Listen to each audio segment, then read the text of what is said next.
नमस्कार, मी वर्षा आणि माझ्या एका नवीन मराठी व्लॉगमध्ये तुमच्या सगळ्यांचे अगदी मनापासून स्वागत।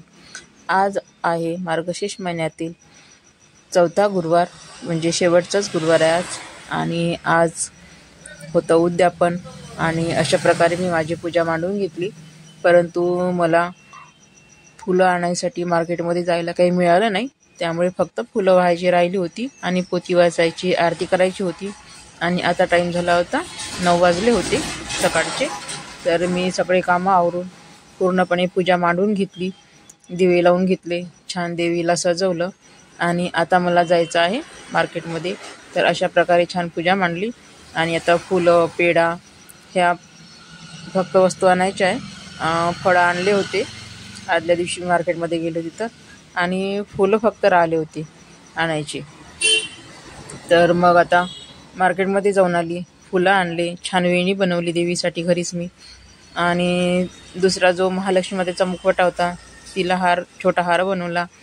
आणि त्यानंतर मग आता पोथी वाचायच्या आधी चणे जे भिजवले होते मी आदल्या रात्रीच चणे भिजवले होते। तर पोथी वाचून आरती होईपर्यंत कुकर होते, म्हणून मग पहिले पुरणाच्या डाळीचं आणि चण्याचं दोन्ही कुकर लावून घेतले। आणि त्यानंतर मग आता गॅस कमी करून ठेवला आणि आता मी पोथी वाचून घेणार आहे आणि आरती करणार आणि त्यानंतर मग समोरच्या स्वयंपाकाला लागणार।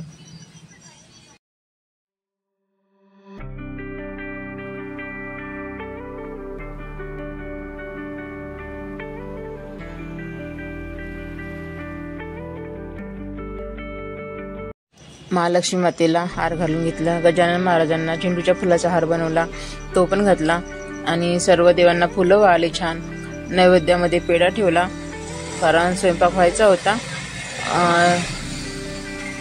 दूध आणि साखर पण ठेवलं आणि अशा प्रकारे छान पूजा मांडून घेतली। आता फक्त रांगोळी काढायची ठेवली होती, कारण पूर्ण पूजा मांडल्यानंतरच रांगोळी काढायची, दिवे लावायचे। कारण थोडा जरी आपला धक्का लागला तरी दिवे जर असले ना कशाला जर लागलं शाळेला वगैरे तर ते घातक असतं, त्यामुळे मग पहिले सगळी तयारी करून घेतली आणि त्यानंतर मग रांगोळी काढली आणि त्यानंतर मग दिवे लावून घेतले।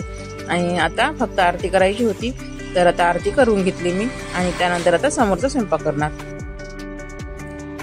छान देवपूजा झाली, आता स्वयंपाक मांडला आहे मी, चणे मांडले उकडायला आणि पुरणाचं कुकर लावलं होतं, तर डाळ पण शिजली। आता पुरण बनवून घेते आणि त्यानंतर मग समोरचा स्वयंपाक बनवते। तर अशा प्रकारे पूजा झाली आहे माझी आणि आता वाजलाय 1 वाजला बरोबर, पूर्ण कामं होईपर्यंत पूजा वगैरे होऊन सगळं काही आरती बिरती 1 वाजला। पूर्ण पूजा करेपर्यंत आरती करून आरती होईपर्यंत बरोबर मला 1 वाजला होता। तोपर्यंत माझे दाणे आपल्या चण्याचं कुकर पण शिजलं, चणे पण शिजले होते आणि पुरणाची डाळ पण शिजली होती आणि छान पूजा झाली होती। कामं सोडून सगळे असं वाटत होतं की देवीपाशीच बसून राहावं, इतकी छान पूजा झाली होती। तर आता फक्त डाळ शिजली तर त्याच्यामध्ये साखर टाकून त्याचा पाक बनवायचा होता, म्हणजे पुरणाच्या डाळ तयार करायची होती। तर त्यानंतर मग पुरण तयार केलं, चण्याची भाजी केली आणि वैष्णवीने पुऱ्या केल्या। मुली आल्यानंतरच म्हणजे गरम गरमच पुऱ्या वाढायच्या होत्या, तर मी पुरणाच्या पोळ्या बनवून घेतल्या आणि तिने पुऱ्या केल्या। आणि आता आरती करून घेणार, पूर्ण मुली आल्या होत्या जेवायसाठी आणि त्याबरोबर एक सुवासिन म्हणून त्या ताई पण आल्या होत्या। तर त्यांची मुलगी आली होती जेवणासाठी, तर त्या तिला शोधत आल्या होत्या। मी त्यांना काही बोलवलं नव्हतं, परंतु महालक्ष्मी स्वरूपात त्याबरोबर अगदी मुलींची पंगत वाढली आणि त्या आल्या, तर मग त्यांना पण जेवण द्यायचं होतं मला। अशा प्रकारे छान आरती करून घेतली। आरती करायच्या आधीच नैवेद्य ठेवायचा असतो, कारण आपण ज्या आरतीच्या आधी नैवेद्य यासाठी ठेवायचा असतो की जी आपण आरती करतो, मंत्र म्हणतो, त्याची जी छान पॉझिटिव्ह लहरी असतात त्या त्यामध्ये उतरतात आणि तो नैवेद्य घरच्या सर्वांनी खायचा असतो थोडा थोडा।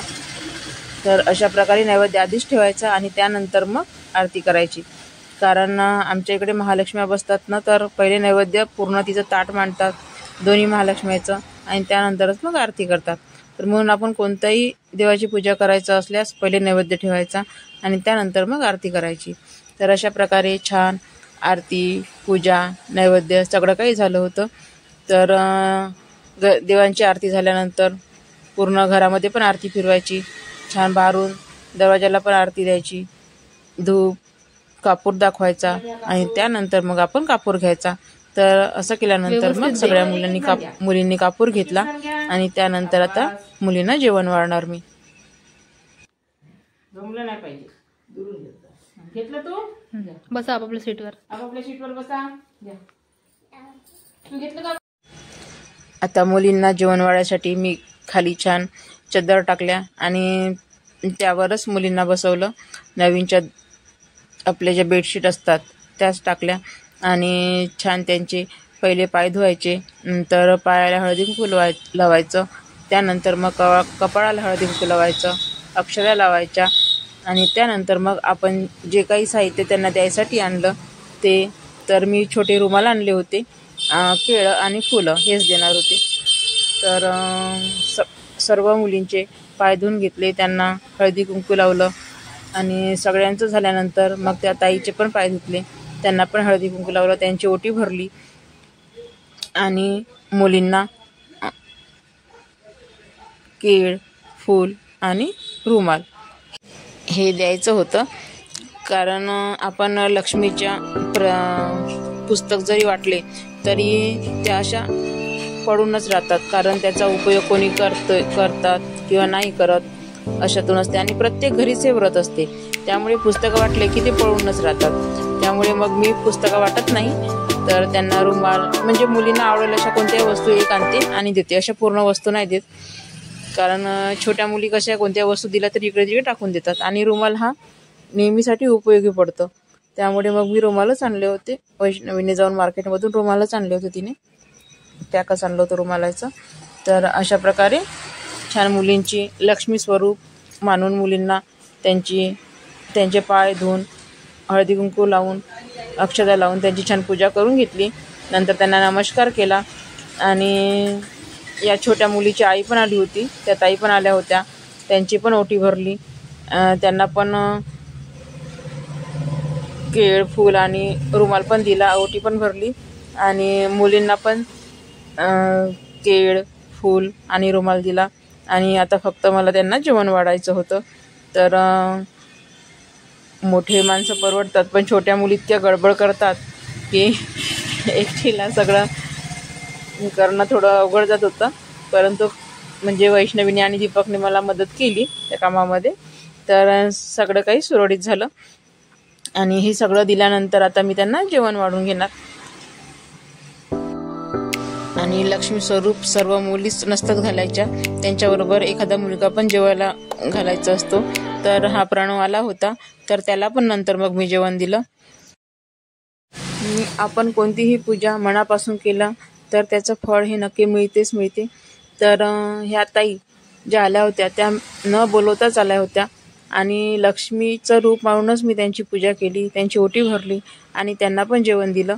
तर त्यांची छोटी मुलगी त्यांचीच होती, तर त्यांनी तिला पहिले जेवण चारलं आणि त्यानंतर मग त्या तिच्याच पत्राडीमध्ये जेवण केलं. त्यांना म्हटलं की मी अलग देते म्हणून, परत त्या नाही म्हणाल्या तशा, मी तिच्याच पत्राडीत जेवते म्हणे.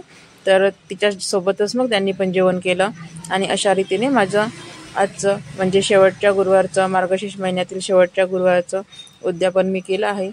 काही सांगा कुठे काही चुकले असेल तर कमेंटमध्ये. आणि फक्त आता आमचे जेवण व्हायचे होते, मुलींचे सगळ्यांचे जेवण झाले होते, कारण हे पण दुकानातून यायचे होते आणि वैष्णवी, राणी, मी, सासूबाईंचं पण जेवण झालं होतं. राणी उशिरा आली होती, तर ती पण घरचीच लक्ष्मी आहे, वैष्णवी आणि राणी. तर वैष्णवी थकून गेली होती, त्यामुळे काही ती व्हिडिओमध्ये आली नाही. आणि अशा प्रकारे मी चणे, पुरी, पुरणपोळी, शिरा आणि कढी, साधं वरण भात असा नैवेद्य केला होता नैवेद्यामध्ये. तर अशा प्रकारे माझी पूजा झाली आणि सासूबाईंचं पण जेवण झालं होतं, वैष्णवीचं पण जेवण झालं होतं. आता फक्त राणी, मी आणि हिरा आले होते, कारण राणी उशिरा आली होती. तर यांची वाट पाहिली, परंतु हे यायचेच होते.